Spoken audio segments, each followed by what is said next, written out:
صحة المصريين أكيد هي شغل شاغل لكل الناس ولينا كمان كإعلام، ولازم نلفت النظر لما يكون في مشكلة معينة خاصة بالصحة، نوعي الناس إنه ياخدوا بالهم رايحين لمين، ده دكتور ولا لأ، هل هو طبيب فعلا ولا لأ. الحاجات دي كلها ده دور مهم للإعلام إن هو يأديه. دكتور منى مينا بتكون ضيفتنا كل فترة علشان الحقيقة لما يكون في ملف مهم زي كده نتناقش معاها فيه. هنتكلم النهاردة عن أزمة المسمى الوظيفي لخريجي الكليات الطبية، كليات العلوم الصحية والطبية، وهل هم أطباء ولا هم المفروض يكونوا إيه؟ التايتل اللي بيتحط جنب اسمهم ده إزاي ممكن يكون بيلخبط ناس فيروحوا لهم على إنهم أطباء. هنعرف الموضوع أكتر مع دكتور منى، وهنتكلم كمان على قانون التأمين الصحي وصل لفين، هل ابتدى يتطبق في بعض المحافظات ولا لأ. دكتور منى صباح الفل. صباح النور يا فندم. نهارك سعيد. نهار حضرتك سعيد. أهلا بيكي وبالسادة المشاهدين. ايه الموضوع بتاع المسمى الوظيفي ده؟ هو الحقيقه موضوع ذو شجون وموضوع مقلق جدا. صحه المصريين في خطر، ده حقيقي، والمشاكل اللي احنا بنشوفها وبنتابعها مش عارفين الحقيقه نرد عليها منين ولا منين. اخر مشكله دي تخص زملاء. انا بس خليني انا ما قلتش مين حضرتك عشان الناس تبقى عارفه برضو، انا عشان عارفاكي. دكتور منى مينا وكيل نقابه الاطباء العامه. مش وكيل نقابه الاطباء، عضو مجلس نقابه الاطباء وامين عام مساعد النقابه.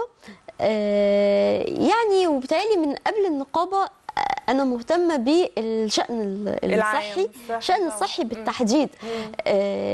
يعني موضوع يخص زملاء أعزاء، وسنظل دايما نتكلم على كل زملائنا في الفريق الطبي على أنهم زملاء أعزاء بنكن لهم كل الاحترام والتقدير. الزملاء اللي كانوا قبل كده خريجي معاهد صحية سنتين، قالوا ان عايزين نطور نفسنا ونطور تعليمنا، وده في العالم كله، الدنيا كلها بتتطور. فاتحولت عديدا من المعاهد الصحيه سنتين لمعاهد فنيه صحيه 4 سنين. ماشي. وبعدين لان كلمه معاهد بتضايق ناس كتير، احنا عارفين الفكره الاجتماعيه عن ان الكليات دي تعليم عالي، والمعاهد حتى لو 4 سنين بتبقى ليها تقدير اقل شويه. طالبوا بتغيير اسم المعاهد لكليات، مش إذا كان ده يعمل نوع أعلى من الرضا النفسي للخريج. بقت كليات علوم صحية اللي هي بتطلع إيه عشان الناس تفهم؟ بتطلع التعليم المتوسط بيطلع فني، التعليم الأرقى بيطلع تقني يعني حد متميز في التعامل مع الأجهزة ومساعد متميز للطبيب. بعد كده هو بقت في معركه مفاجاه. مساعد للطبيب مش مساعد طبيب. لا مش طبيب، مساعد طبيب بس عشان الناس تفهم التفاصيل. يعني معلش انا بسال في حاجات عبيطه تبدو بديهيه بس يعني اللي هو المساعد الطبيب ده مش طبيب يا جماعه. اولا من مشاكلنا ان احنا بقينا الايام دي بنضطر لمناقشه بديهيات.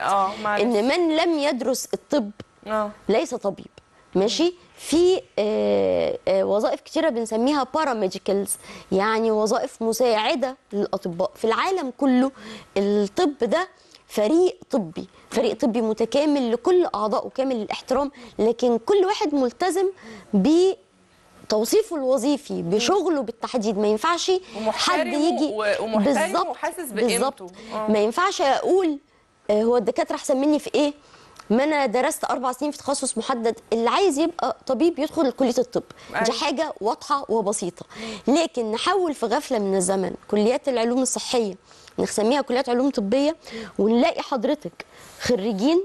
انا هعرض بس شويه حاجات على مسؤوليتي الخاصه.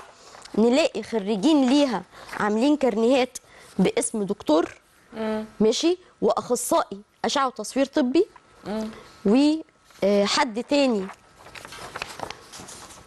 دكتور وقبل اسمه الدال، واستشاري تحاليل طبيه. استشاري دي الطبيب عشان يحصل عليها بيبقى عنده 7 سنين دراسه، وبعد كده حوالي 15 سنه ياخد فيها ماجستير ودكتوراه وخبره بعد الدكتوراه عشان يبقى اسمه استشاري. وحد تالت، يعني الكلام ده كل بقى الخريجين دخلنا في منطقه اخصائي واستشاري ودكتور، ويفتحوا معامل عليها العنوان ده فيما يعتبر تضليل واضح للمواطن. ده بلاغ على الهوى لسياده النائب العام وللرقابه الاداريه والبلاغات دي هتوصلهم. ماشي. ادي تاني استشاري تحاليل طبيه وحاطط لقب دكتور، انا كارنيه ما فيهوش دكتور، في طبيب ودال قبل اسمه. ماشي. دول بيعملوا الكلام إيه ده دول بيعملوا ولا حاجه، بيقدموا نفسهم للمجتمع وبيفتحوا معامل. أيوة يعني بيعالجوا وبيفتحوا ايه ولا يعني ده بيفتح ده يعتبر بيفتح نصب؟ طبعا، دي قضيه نصب طبعا حضرتك. بيعملوا ايه بقى؟ يفتح معمل. أيوة. كاخصائي او استشاري تحاليل، يحلل ويكتب ريبورت، يكتب تقرير. ماشي. واخطر من كده، هذه الكليات فيها اقسام بتطلع اخصائي تخدير، اخصائي عنايه مركزه، اخصائي عظام. يا جماعه الموضوع جد خطير. الكلام ده للاسف بيمر من تحت يعني سمع وبصر. انا عايزه اوضح السيد وزير الصحه، لان انا عندي اهو ترخيص مزاوله مهنه طالع من وزاره الصحه. اهو ده ترخيص مزاوله مهنه طالع من وزاره الصحه بختم النسر حضرتك. ماشي. ليه اخصائي مختبرات طبيه، ليس طبيب، مش خريج كليه طب، اديله اخصائي مختبرات طبيه علشان يفتح معمل ويعلقها. ده ايه مين اللي حاطط ده؟ مين اللي عامل وزاره الصحه مطلعه هذا المستخرج الرسمي. طب ازاي؟ واحنا توجهنا لوزاره الصحه وللتنظيم والاداره عشان المسمى ده بكلام كتير، والجهاز المركزي للتنظيم والاداره مشكورا قال ان كلام نقابه الاطباء له منطق، ويا وزاره الصحه ردي علينا بتغيير المسمى، عشان ما ينفعش نسمي اخصائي ناس ما عندهمش توصيف وظيفي كاخصائي.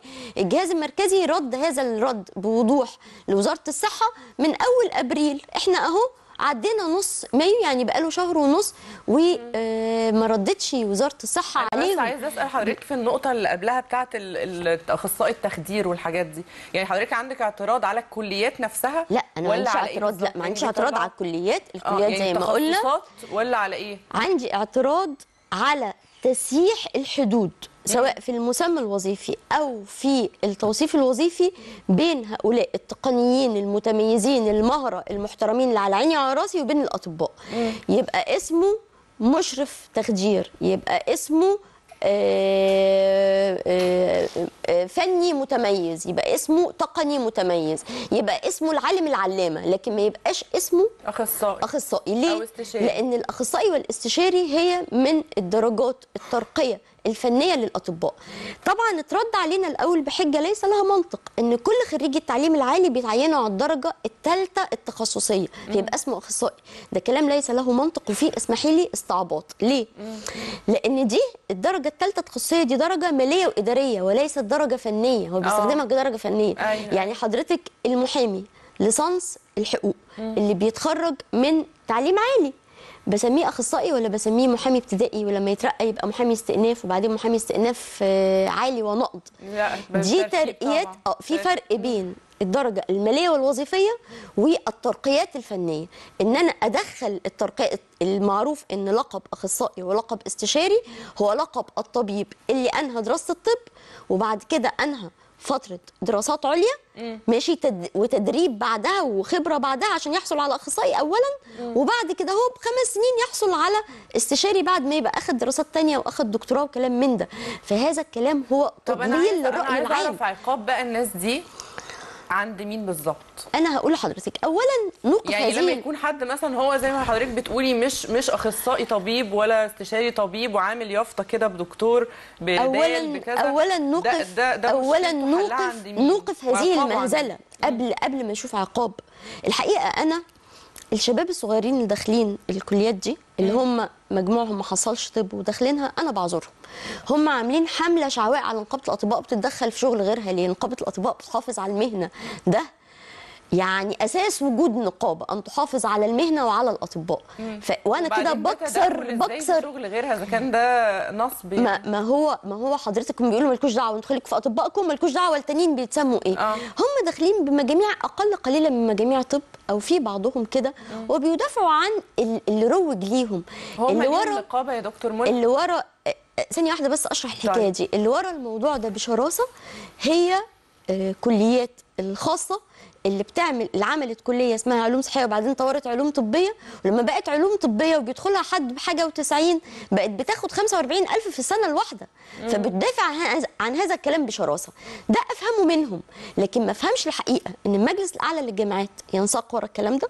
ده كلام مش مبرر ومش مفهوم. ما افهمش ان وزاره الصحه تطلع تراخيص للناس دي. ده كلام غير مبرر وغير مفهوم، ولازم يتوقف ضده. الحاجه اللي انا عايزه اقولها، عايزه اقرا قبل، واضح ان الوقت بيخلص، عايزه اقرا نص واضح في دي قوانين مزاوله المهنه في الدوله المصريه.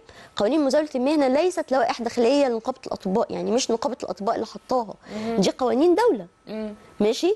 ده في قانون مزاوله مهنه الطب ماده 11 يعاقب بالعقوبات المنصوص عليها في الماده السابقه، اللي هي عقوبات مزاولة الطب بدون ترخيص، اللي هي 2 حبس أو غرامة، ولو اتكرر يبقى 2 حبس وغرامة بالإضافة للغرامة. كل شخص غير مرخص له في مزاولة مهنة الطب يستعمل نشرات أو لوحات أو لافتات أو أي وسيلة أخرى إذا كان من شأن ذلك أن يحمل الجمهور على الاعتقاد أن له الحق في مزاولة مهنة الطب.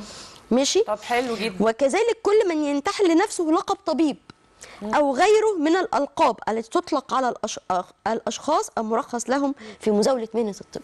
دي معرفش، دي مادة 11 من القانون، هل ممكن نقرب منها؟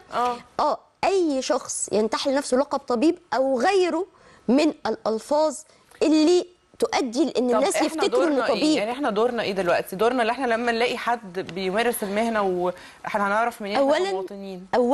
اولا في دور هام جدا واساسي يجب ان تقوم به وزاره الصحه، لان الجهاز المركزي للتنظيم والاداره رجع لها الموضوع وقال لها شوفي نسميهم ايه يا وزاره الصحه. حلو. وزاره الصحه من مده طويله بتتناقش وبتتشاور، ما احنا بنناقش معاها بقالنا 3 شهور في الموضوع ده، وقالوا نسميهم مشرف، قلنا لهم ماشي نسميهم اخصائي تقني او تقني اخصائي، ماشي، يعني اي حاجه تبعدنا عن انه اخصائي او استشاري، اي حاجه تمنع من النصب على البشر أو النصب على كمان. مرضانا بسطاء. ايوه وغلابه والله. وغير البسطاء يا دكتور منى، يعني انا لما الاقي حد كاتب اخصائي ولا استشاري انا هفتكره دكتور. وبعدين هو حضرتك ممكن يعلق في عيادته ترخيص مزاوله مهنه او في معمله. هو ده اللي غريب جدا، يعلق ترخيص مزاوله مهنه طالع من وزاره الصحه وعليه يعني ده تزوير ولا ده ايه بالظبط؟ يعني فساد ولا ايه؟ ده يعني فساد في رايي. ان نستطيع ان نستخرج من جهه حكوميه كلام هذا القبيل. ماشي جدا. خلينا نقول ان ممكن يبقى ده لم ينتبه ليه، عدى باي وسيله غير منتبه ليه. احنا بندق ناقوس خطر شديد، وبنقول لوزاره الصحه لو سمحتوا اعملوا تعديل لهذا التوصيف الوظيفي.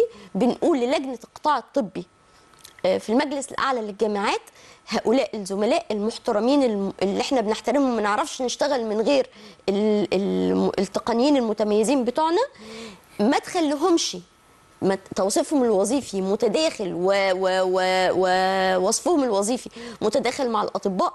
ليهم شغلهم المحترم المهم، ما نعرفش نستغنى عنه. يعني هل دلوقتي حضرتك بتقولي انتوا بقالكم 3 شهور بتتناقشوا مع وزاره الصحه في تعديل المسمى الوظيفي؟ ده اخيرا بعد خروج يعني الورقه دي. ايوه انا عايزه ده اخيرا بعد خروج الورقه دي، لكن احنا بقالنا سنين قبلها. طيب ليه سنين في حاجه زي دي؟ يعني ليه سنين؟ يعني ايه السؤال ده ما يوجهليش انا، يوجه القوه في ايه؟ يعني هو اللي هم اليوم نقابه برضو بتتخانق معاكم ولا هم الحقيقه المفروض ان هم حاجه مهنيه. ما فيش النقابات المهنيه بتنشأ بقانون. يعني هم عندهم نقابه مهنيه؟ لا ما عندهم. نقابه الاطباء نشأت بقانون 45 لسنه 69، نقابه اطباء الاسنان بقانون 46 لسنه 69، نقابه الصيادله بقانون 47. هم ما فيش قانون نشأوا بيه، هم عملوا حاجه في وزاره التضامن الاجتماعي زي الجمعيات الاهليه في وزاره التضامن الاجتماعي يسموها نقابه. ولو خدتي بال حضرتك الكارنيهات اللي معايا فيها حاجه كارنيه من علوم اخصائيين العلوم الطبيه وكارنيه تاني من اخصائيين التحاليل الطبيه، يعني اي كلام. نقابه اخصائيين التحاليل الطبيه، ماشي، مفيش حاجه بالاسم ده، ماشي. كمان الكلمه غلط عربي. انا لو هاضيف على اخصائيين هقول نقابه اخصائي التحاليل الطبيه او اخصائي العلوم الطبيه، حتى العربي في مشاكل. حاجه كمان الاخطر الحقيقه من طب انا بس انا عايزه بس اوضح. لا انا بس عايزاكي حضرتك التايتلز اللي مكتوبه دي عشان انا يهمني الناس ما تضحكش عليها، اهم حاجه بالنسبه لي لما يلاقوا ايه يعرفوا ان ده مش حد متخصص. لما يلاقوا يعني ايه اللي في التايتلز لما يلاقوا معلق حاجه من نقابه الاطباء، تصريح مزاوله مهنه من نقابه الاطباء. لو معهوش حاجه من نقابه الاطباء ما يبقاش طبيب. للاسف وزاره الصحه يعني بقت بتدي تصاريح لغير الاطباء بمسميات مسليدنج، بسميات مضلله. وده احنا اتكلمنا فيه الوزاره ونشدنا فيه الوزاره واجتمعنا مع مسؤولين الوزاره 100 مره. اخر حاجه وصلتنا هي مكاتبات داخليه بين ادارات جوه الوزاره وبعض بتقول ان الكلام ده غلط. طب يا جماعه طلعوا المكاتبات الداخليه دي لو سمحتم، نرجوكم طلعوها ابعتوها للتنظيم والاداره عشان يمنع المسميات دي. تنظيم والاداره مش متخصصين في الطب. لما بعتنا لهم حاجات قانون وحاجات تثبت وكده، قالوا وزاره الصحه كلام نقابه الاطباء له منطق واحنا مستعدين نوافق عليه. ابعتوا لنا يا جماعه التسميه اللي طروها كناس متخصصين في المجال. تمام. ما بعتوش. ليه؟ ما تقوليليش انا. حضرتك تستضيفي حد في وزاره الصحه وتقولي له ليه بتسمحوا بمستخرج رسمي طالع من عندكم لحد مش طبيب. اكتر من كده، اذا كان هناك درجه من القاعده العلميه للتفكير لخريجي الثانويه العامه اللي التحقوا بالكليات دي، اقول لحضرتك الاكتر ان اغلب اللي داخلينها دلوقتي بقوا فنيين خريجي معاهد سنتين، بيدخلوا ينتسبوا كام ساعه كده في الاسبوع وياخدوا يعملوا معادله بعدها يمضوا كمان 3 سنين فيها. هم مش خريجين ثانويه عامه اساسا، ما بيعرفوش. يعني الاساتذه اللي بيدرسوهم بيقولوا لهم ما بيعرفوش يقروا انجليزي، امتحاناتهم ما كانوش بيعرفوا يكتبوا فيها، بقوا بيعملوا امتحاناتهم اختار ووصل. انا بتكلم جد. انا بتكلم جد. بيدفعوا فلوس عاليه عشان ينتسبوا للكليات دي وبيتخرجوا ويتسموا اخصائي واستشاري ويفتحوا معامل ومكاتب اشعه واماكن اشعه وداخل علينا بقى انه يبقى اخصائيين تخدير واخصائيين عظام واخصائيين عنايه مركزه. دول خريجي طب المفروض. دول خريجي معاهد متوسطه كملوا. لا اللي هو المفروض اخصائي التخدير ده يكون خريج اخصائي التخدير ده حضرتك درس 7 سنين كليه طب وبعد كده اهو اتخرج طبيب ممارس عام. ماشي. قعد سنه لحد ما يلتحق بنيابه، يا سنه يا سنتين على حسب التكليف، وبعد النيابه يا سنه يا سنتين عشان يسجل ماجستير ويقعد 5 سنين في الماجستير ويبقى بعد كده مساعد اخصائي. وبعد مساعد اخصائي دي ب5 سنين يبقى اخصائي، وبعد كده ب5 سنين مع دراسه دكتوراه او زماله يبقى استشاري. اللي هي بقت بتتاخد كده وتتعلق وعليها ختم الافظع. هو في حضرتك نصابين ما درسوش ولا طب ولا علوم طبيه ولا حتى فنيين، فاتحين في حتت. النصب موجود في كل حته في مصر وفي غير مصر، وكل ما كانت الرقابه قويه. ولكن الفظيع ان ده بختم النقابه. ايوه. لا نقابه الاطباء ليها سلطه على الناس دي. نقابه الاطباء حضرتك ولا مالهاش سلطه الا على اعضائها. توقف نقابه الاطباء، تقدر توقف طبيب الممارس العام لو حط على يافطته اخصائي، تقدر توقفه وتفصله من النقابه. الممارس العام اللي هو دكتور اللي هو طبيب. لكن احنا ما نقدرش نحاسب غير الاطباء. علشان كده احنا بنعمل بلاغ للنائب العام بهذه الوقائع. وقدمتوا فعلا بلاغ يا دكتور منى؟ يعني حضرتك احنا بنجهز الورق بتاعه علشان يتقدم، وانا بقدمه اهو على الهواء يعني. للنائب العام قدمنا كلام كتير قوي لوزاره الصحه، للمجلس الاعلى للجامعات. ماشي. المجلس الاعلى للجامعات الحقيقه انا عندي علامه استفهام مضايقاني جدا ان لجنه القطاع اللي بتناقش هذا الموضوع اللي بوشنج وراه الكليات الخاصه بشكل فظيع. اخر اجتماع للجنه القطاع الطبي في مجلس اعلى للجامعات كانت في كليه 6 اكتوبر اللي هي كليه خاصه.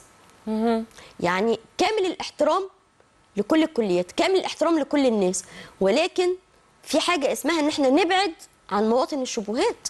احنا عندنا دلوقتي مشكله شديده ماشي مع خريجين الكليه دي اللي بيدفعوا 45,000 في السنه عشان يحصل على لقب دكتور نصبا واحتيالا. هو مش دكتور. يا نهار ابيض. ماشي. فيعني يجب ان ابتعد عن مواطن الشبهات وما اعملش اجتماع لجنه القطاع الطبي في المجلس الاعلى في الجامعات جوه كليه 6 اكتوبر. هذا لا يليق. هذا لا يليق. كامل الاحترام لكل الناس، ما اقدرش اقول حاجه على حد، ولكن يجب ان القائمين على الصحه في مصر، القائمين على التعليم العالي في مصر، ده اسمه المجلس الاعلى للجامعات اللي بيضع سياسات تعليميه، يبتعدوا عن مواطن الشبهات، يحموا قواعد العلم، يحموا قواعد الحفاظ على صحة الناس، يمنعوا أي تضليل يخلي المصري سواء زي ما حضرتك بتقولي غلبان أو مش غلبان، اللي هيلاقي اسم أخصائي أو استشاري طبعا على معمل وجوه ترخيص، وده اللي أنا يهمني، ترخيص من وزارة الصحة بختم النسر، هيعمل إيه؟ أنا بقول للناس ابحثوا عن ترخيص نقابة الأطباء، اللي مفهوم احنا للاسف بقينا بنضطر نناقش حاجات ان ليس طبيبا الا خريج كليه الطب، ليس طبيبا الا عضو نقابه الاطباء. طب يشك في حد يقدم فين بلاغ او يعترض يقدم فين لنا اولا هنراجع اسمه موجود في الكشوف ولا لا، او هنقول له ماشي، وهنحاول، احنا مش عارفين الحقيقه نرفع قضايا على مين ولا مين يعني. لا بس هو انا اعتقد ان ده دور النقابه يا دكتور منى، اقتحام المهنه يعني بقى، ده بينكم وبين وزاره الصحه والتعليم العالي، يعني اقتحام المهنه بقى من كل جانب طبعا، واحنا ده شيء مرعب جدا. احنا بقينا يعني بنلتمس وبنرجو وبنطالب ومضطرين في الاخر نبلغ عن جهات المفروض ان هي بتحمي معانا المهنه شيء عجيب ولا جدا. تقوم بدورها. تاني اهو احنا بنحاول كل حاجه، نطلب ونلتمس ونرجو وننبه، عايزين حد يسمعنا، عايزين حد يسمعنا. ده شيء غريب قوي لما نقابه الاطباء وبعد كده بيخرج تصريح مزاوله مهنه عليه ختم النسر. وزاره الصحه، ده شيء مرعب جدا. يعني انا عايزه اتحول لموضوع تاني، طبعا ده موضوع مهم جدا، وبقول للناس خدوا بالكم، روحوا للناس موثوقه ومعروفه، وزي ما دكتور منى قالت عندهم شهاده من نقابه الاطباء. تشوفوا نقابه الاطباء هي في تايتلز ثانيه اسمها ايه؟ معلش النقابات الثانيه اللي عند حضرتك دي العلوم الطبيه. ما فيش حاجه اسمها نقابه علوم طبيه يا جماعه خالص، نقابه الاطباء فقط هي اللي معترف بيها. لا في حاجه اسمها نقابه علوم طبيه واخده طالعه من تضامن من وزاره التضامن الاجتماعي، ما هياش نقابه ليها مش نقابه مهنيه صادره بقانون. هل ممكن بعد كلامي ده نستعجل ونطلع حاجه من مجلس الشعب قانون نقابه؟ الله اعلم، يعني ربنا يستر. دلوقتي بقينا بنقول ربنا يستر يعني. طيب خلينا نتحول موضوع تاني الحقيقه لا يقل اهميه، هو موضوع التامين الصحي، قانون التامين الصحي. اولا عايزين نعرف وصل لفين، خاصه ان احنا عرفنا انه ابتدى يتطبق في بعض المحافظات، فوصل لفين وتطبيقه شكله ايه دلوقتي؟ قانون التأمين الصحي لحد النهارده ما ابتداش يتطبق في أي حتة، ولا بورسعيد. لا المفروض إن دي أول حتت هيبتدي، لكن ما ابتداش فيها. يعني بعد ما اتكتب قانون التأمين الصحي اتكتبت اللائحة التنفيذية، لكن الحاجة اللي نقابة الأطباء قالتها 100 مرة، مش بكتابة القانون ولا بكتابة اللائحة بيتطبق. طبعا بوابة التأمين الصحي حاجة اسمها طبيب الأسرة، اللي أنا هروح له إن احنا نربط كل عدد من المواطنين أو الأسر مع طبيب أسرة محدد، ماشي، ويبقى ده في القانون الجديد، والترند يبقى يعني مدرب جيدا على طبيب ماشي. احنا في مصر كلها عندنا حوالي 1400 طبيب أسرة، أكتر من 1000 منهم خارج مصر، يعني ما عنديش في مصر كلها 400 طبيب أسرة. احنا محتاجين علشان نطبق الكلام ده ما لا يقل عن 10000 حد أدنى طبيب أسرة. فاحنا ده اللي طبيب كنا أسرة ده بيبقى ممارس عام يعني ولا بيبقى إيه؟ ممارس عام ترند يعني. لا هو طب الأسرة فرع في الطب زيه زي البطنه زي الجراحه، يعني لازم يبقى واخد دراسات عليا، لكن على الاقل خالص يبقى ممارس عام واديته كورسات لمده مثلا سنه على الاقل، يعني لحد ما يعني يتخرج من يبقى عندي الاخصائيه طب الاسره. احنا بنتكلم مثلا على ايه هو الاخصائي ده؟ خلص طب ودرس، على الاقل خالص يبقى خريج طب ممارس عام واديته كورسات لمده سنه مثلا. احنا ما عندناش البوابه وبنتكلم على بناء. افتكر احنا اتكلمت مع حضرتك في البرنامج ده او مع زميلات مذيعات اخريات في البرنامج ده عن ده، فين اساسيات التامين الصحي. كمان التامين الصحي عشان اعالج الناس بتامين صحي او بغيره من النظم عايزه ادويه، مش كده؟ طبعا احنا عندنا نقص شديد في المحاليل، البنسلين، الانسولين، الادويه اللي هي الادويه الرخيصه كمان الرخيصه والاساسيه. برضو نقابه الاطباء قدمت قبل كده مقترح لتوفير اللي بيتسمى الاسينشال دراج ليست او قائمه الادويه الاساسيه اللي هي حوالي 30 صنف، حوالي 20 30 صنف، مش حاجات كتيره. اولا معروفه هي الاسينشال دراج ليست من ال WHO، من منظمه الصحه العالميه، حاجه معروفه اللي هي ادويه الضغط والسكر، مضادات حيويه اساسيه ومسكنات وادويه مغص وادويه تخدير والمحاليل وشويه حاجات كده. هو بقول لحضرتك 20 30 صنف حاجات اساسيه. ولانها حاجات اساسيه ولان مش لازم فيها يبقى الحاجه الحديثه قوي في دول العالم اللي هي لسه حقوق الملكيه الفكريه تمنعنا ان احنا ننتجها، فاحنا نقدر ننتجها من شركات الادويه المصريه بشكل رخيص ونمد بيها مراكز الرعايه الصحيه الاساسيه في مصر. فاحنا كنا مقدمين خطه ان قبل ما نناقش تفاصيل في التامين الصحي يا جماعه جهزوا الاسس، جهزوا البنيه التحتيه زي ما بيقولوا، جهزوا اطباء اسره بعدد كافي. لازم يبقى عندكم على الاقل، لو ما قلناش 20,000 يبقى 10,000، يبقى عليهم ضغط رهيب. 10,000 طبيب اسره. جهزوا قائمه الادويه الاساسيه متوفره بسعر رخيص، عشان ما هو يعني ما فيش حاجه اسمها يهمنيش سعر وما التامين الصحي هيغطي. التامين الصحي مش بيسحب من بحر، ده بيسحب من وعاء محدد. لما هيبقى عالي هيحمل المواطن. يعني احنا طبعا اعترضنا اعتراضات شديده وقت مناقشه القانون على تحميل المواطن، عبء شديد في تحميله بنسبه تصل ل 20% في الادويه والاشعاعات يعني دي حاجات في الحاجات العاليه هتبقى مكلفه جدا. ده لموظفي الحكومه بس، لكل دلوقتي التامين الصحي لكل الناس، لكل الناس. او المفروض ان الخطه انها يبقى لكل الناس. فما علينا من انه بيحمل المواطن عبء عالي. العبء ده نسبة من التكلفة. حضرتك لم تسعى أساسا لتوفير دعائم الخدمة بحيث التكلفة تبقى رخيصة، انك انت تنتج في مصانع الأدوية اللي عندك الاسينشال دراج ليست وتوفرها في مراكز الرعاية الأولية وتوفر فيها أطباء متدربين على كده. فالحقيقه انا شايفه ان الكلام على التامين الصحي في وسط ده كله يعني هو لحد دلوقتي احنا ما شرعناش في كلام على اللي احنا هنحاول نبتدي ازاي، مش فاهمه. ولما يبتدي هيعالج الناس بايه، مش فاهمه. هيبقى يعني هو انتوا علاقتكم بوزاره الصحه ايه يا دكتور منى؟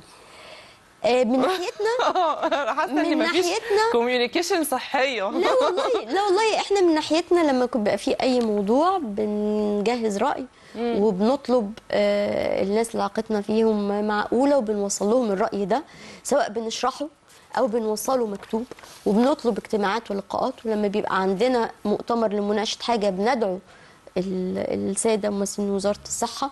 والكلام ده وصل الحقيقه لوزاره الصحه ولرئاسه الوزراء ولكل مكان. يعني الكلام ده بنوصله للمصلحه العامه. اصل انا شايفه ان انتوا علاقتكم يعني علاقه نقابه الاطباء بالذات بوزاره الصحه لازم تبقى علاقه هارمونيوس جدا وعلاقه متناغمه جدا، علشان ده كله بيساعد بعضه. يعني انتوا بتساعدوهم وهم بينفذوا، يعني انتوا المخ وهم العضلات. قبل يعني الجمعيه العموميه الاخيره التي لم تكتمل للاسف 11 مايو كان في مقابله بين وزير الصحه وبين احد الساده في مجلس النقابه، وكانت الدنيا بقى مولعه علشان موضوع العلوم الطبيه ده اللي حضرتك عنه، ان غير اطباء هيبقوا اطباء واحنا يعني قاعدين نبقى اطباء واخصائيين واستشاريين مره واحده كمان يعني الناس مش مستوعبه يعني الموضوع.